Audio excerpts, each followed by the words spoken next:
놀랍게도 4끼, 5끼 이렇게 많이 드시는 분보다는 오히려 1끼, 2끼 드시는 분들이 더 비만한 체형인 경우가 많더라고요. 그래서 이제 아침을 거르시는 분들이 오히려 좀 살이 쪄서 고민이신 분들이 많다는 얘기인데, 뱃살 확실하게 빠지는 아침 식사, 두부 좀 으깨셔가지고 같이 드시면은 살 빼는데 체지방 축적을 늦추고요, 포만감을 유지하는 데 도움이 되기 때문에 점심 저녁까지 혈당이 안정적으로 유지되는 데 도움을 줄 수 있고요. 6kg, 7kg 이상이 감량된 사례가 있습니다.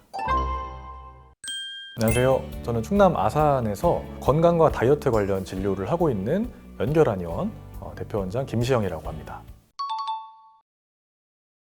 다이어트 하러 오신 환자분들 보면은 3끼, 4끼 드시냐고 제가 일단 여쭤보거든요. 놀랍게도 4끼, 5끼 이렇게 많이 드시는 분보다는 오히려 1끼, 2끼 드시는 분들이 더 비만한 체형인 경우가 많더라고요.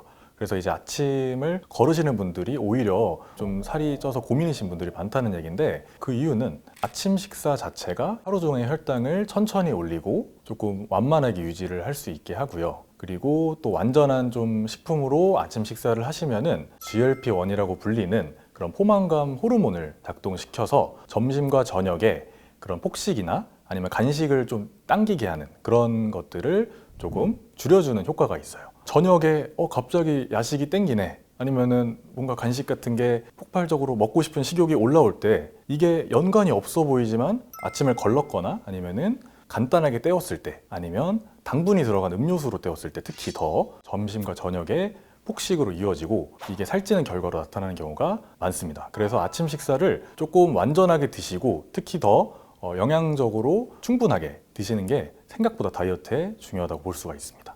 다이어트 할 때 아침 식사 바꾸셔서 감량된 사례가 있습니다. 일단은 이분도 아침 식사를 원래 안 드시거나 아니면 과일 주스가 좋다고 해서 과일 주스를 많이 드시고 단백질 쉐이크도 같이 드시는 분이었어요. 그러니까 일단 다이어트나 건강에 관심이 많으신 분이었는데 살이 잘 안 빠지신다고 오신 거거든요. 그래서 다이어트 식사를 아침에 좀 완전한 식사로 바꿨어요. 예를 들면 이때 추천드릴 두부나 해조류 같은 걸로 바꾸고 단백질과 식이섬유에 중점을 맞춰서 여러 가지 식단들을 하기 시작했더니 놀랍게도 점심과 저녁에 그것들이 과식을 유발하지 않는 방식으로 바뀌면서 감량이 그거 자체만으로 6kg, 7kg 이상이 감량된 사례가 있습니다. 일단 뱃살 확실하게 빠지는 아침 식사, 이 조건은요, 기본적으로 단백질이 많아야 되고요. 그리고 단백질과 함께 중요한 것이 식이섬유가 많아야 됩니다.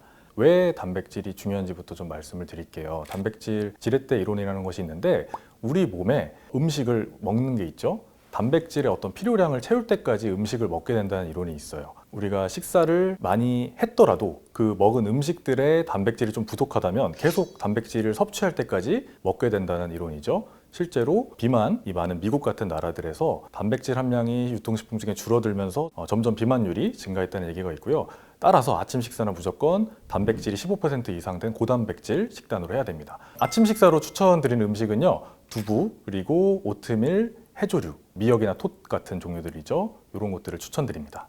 아침 식사로 물론 육류를 섭취하셔도 되지만 동물성 단백질이 우리나라 사람들 체질에 맞는 분도 계시지만 안 맞는 분들이 꽤 많아요. 소화하기가 특히 약해진 중년 이상의 여성분들이라든지 그런 경우에는 식물성 단백질로 좀 섭취가 하는 게 소화가 용이한 경우가 있습니다. 그래서 식물성 단백질도 물론 옥살산이라든지 이런 논란이 있지만 적정량을 섭취했을 때 굉장히 도움이 되거든요. 그 중에서 한국인한테 소화가 잘 되는 콩단백질을 생각했을 때 아침 식사로 두부로 관련된 요리를 좀 추천드릴 수밖에 없을 것 같아요. 일단 오트밀 같은 경우에는 단백질, 식이섬유 자체가 풍부하긴 하지만은 조금 모자란 것들이 있다면 건강한 지방이 없어요. 건강한 지방을 좀 보충해 주시면 되는데, 유명하죠. 오버나이트 오트밀, 오나오라고 해서 전날에 우유나 유제품, 요거트에 오트밀을 불리고요. 하루 정도 좀 있다가 아침에 일어나셔서 우리 몸에 좋은 지방들이 많은 견과류를 듬뿍 넣어서 드시면은 가장 효과적인 균형 잡힌 아침 식사가 될 수 있을 것 같습니다. 사실 두부와 미역을 동시에 말씀드렸는데 두 가지 조합이 조금 좋은 편이긴 합니다. 두부부터 말씀드리자면 두부는 두부 무침 아니면 두부 조림으로 해서 그냥 드셔도 되고요. 두부의 콩 단백질이 식이섬유와 같이 복용을 하셨을 때 살 빼는데 체지방 축적을 늦추고요, 포만감을 유지하는 데 도움이 되기 때문에 두부 미역을 같이 활용한 음식들을 추천드립니다. 대표적으로는 두부를 미역에 감싸서 드시는 두부 미역 쌈이 있고요. 조금 드시기가 심심하시다면은 초고추장이나 이런 것들을 양념을 간단하게 찍어 드셔도 좋습니다. 점심 저녁까지 혈당이 안정적으로 유지되는 데 도움을 줄 수 있고요. 또 다른 음식으로는 톳두부 있죠. 저희가 반찬으로 많이 드시는 두부 좀 으깨셔가지고 톳이랑 같이 드시면은 역시나 다이어트에 좀 효과적으로 아침 식사하실 수 있을 것 같습니다.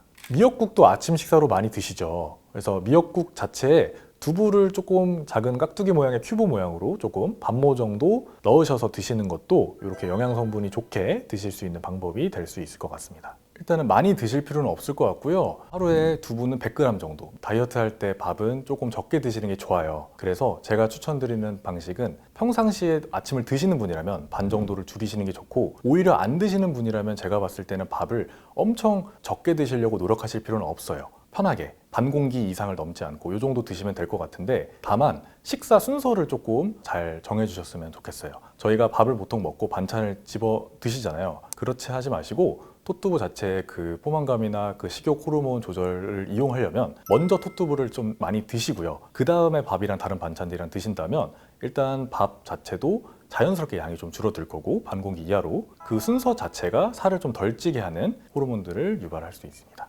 단백질 자체로는 당연히 식사량 전체를 결정하기 때문에 중요합니다만, 단백질만 드시고 식이섬유가 없으면은 그것 자체로 포만감이 좀 부족할 수가 있어요. 단백질로 식사량 전체를 결정짓고 영양 성분을 좀 챙긴다면은 식이섬유로는 포만감, 그리고 장내 노폐물을 잘 배출하고 장 건강을 유도해서 좋은 호르몬이 나올 수 있게 하는 성분이 있다고 보여지고요. 그래서 장에서 나오는 호르몬 자체가 단백질과 식이섬유가 같이 좀 뭉쳐졌을 때 포만감 호르몬이 더 잘 분비가 될 수 있고요. 인슐린 민감도 자체도 조금 낮춰서 인슐린 저항성을 올려주기 때문에 그 이후에 드시는 식사가 조금 일단 가벼워질 수가 있고요. 만약에 조금 무겁게 드시더라도 그거의 흡수 자체를 조금 늦춤으로써 지방으로 급격히 전환되는 것을 막는다고 볼 수가 있습니다. 다이어트를 망치는 이제 아침 식사는 제형상으로는요, 일단 흡수가 빠른 제형들이에요. 저희가 공복 상태란 말이죠. 아침에 일어났을 때, 그때 갑자기 흡수가 빠른 그런 당이나 단당류 그런 음식들이나 액체 종류의 음료수를 드시면은 혈당이 스파이크가 치면서 추후에 포만감도 잘 유발이 안 되고 허기짐을 유발하게 되거든요. 대표적으로 아까 말씀드린 과일 주스 한 잔, 단백질 쉐이크 한 잔으로 끼니를 때우시는 분들이 많아요. 이런 것들이 사실은 그렇게 좋지 않은 최악의 아침 식사라고 보여집니다. 과일 주스는 사실 과일이 과당이 있고 포도당들이 있기 때문에 자연스럽게 그게 혈당 스파이크를 유발합니다. 근데 이제 많은 분들이 궁금해하시는 게 다이어트 쉐이크예요. 다이어트용으로 드시는데 왜 이게 이제 아침 식사로서 적절하지 않느냐. 근데 단백질 쉐이크 자체가 일단은 당류가 있는 것도 있고요. 당류가 없다고 하더라도 아까 말씀드렸다시피 단백질 자체가 빠르게 흡수되는 제형으로 돼 있기 때문에 흡수가 빠르게 되고, 그리고 흡수가 되지 않는 것들은 좀 소화기 노폐물도 유발할 수 있고요. 시중에 나온 단백질 쉐이크들 중에 여러 가지가 종류가 있지만은 다이어트 환자로 오시는 분들 중에서는 사실은 이미 단백질 쉐이크를 드시고 계신 분들이 많았고, 단백질 쉐이크를 끊으시고 단백질이나 이런 것들은 조금 식품으로 섭취하면 좋겠다, 저는 항상 권해드리거든요. 그렇게 권해드렸을 때 다이어트 실제로 결과가 좋은 경우가 많았습니다. 한 가지 더 말씀드리자면, 시리얼 같은 우유에 사먹는 뭐라도 탄수화물 챙겨 드시기 위해서 드시는 게 당류가 너무 높기 때문에 오히려 포만감이 들지 않고 그 이후에 계속 식사를 하게 되는 문제를 야기할 수 있습니다. 건강하게 살 뺄 수 있는 아침 식사 꿀팁 3가지 알려드릴게요. 일단 첫 번째는 아침에 일어나셔서 공복에 따뜻한 물을 한 잔 드시는 겁니다. 인슐린 분비가 아침에 첫 식사를 하시면서 분비되는 것이 아니에요. 아침에 물 한 잔만 드셔도 위장이 활성화되면서 인슐린 분비가 시작이 되거든요. 그렇기 때문에 식전에 따뜻한 물을 한 잔 드시는 거, 소화기 혈류도 돌면서 나중에 이제 인슐린 민감도도 조금 떨어뜨리고 그런 효과가 있거든요. 당연히 물 자체에 그런 포만감을 유발하는 것도 있고요. 그래서 공복에 따뜻한 물 한 잔 드시는 것을 추천드리고요. 두 번째는 음식의 식사 순서입니다. 일단 음식 건강에 좋은 것들은 정해져 있어요. 이미 있는 것들 중에서 단백질, 식이섬유 이것들을 먼저 드시고 탄수화물을 나중에 드시고, 이 순서만 바꿔도 같은 음식을 드셨을 때 살이 찌는 것보다 훨씬 덜 찌게 식사를 하실 수가 있습니다. 세 번째는 결국에 혈당을 낮추기 위해서는 식사 후에 가벼운 걸음을 20분, 30분 정도 하시는 게 좋은데, 출근길이라 시간이 없다고 하면은 출근길 근처에서, 아니면 출근길 가는 길이 좀 멀지 않다고 하면은 좀 자전거나 걸음을 좀 걷는 것을 조금 같이 추천드립니다. 혈당이 어쨌든 식사를 하면은 아무리 저희가 혈당을 신경 썼다고 하더라도 올라가긴 올라가거든요. 근데 식후에 가만히 누워 있고 이런 것보다는 아침 후에 가벼운 운동, 뛸 필요는 없고요. 꼭 20분 정도는 투자하시는 것을 권해드립니다.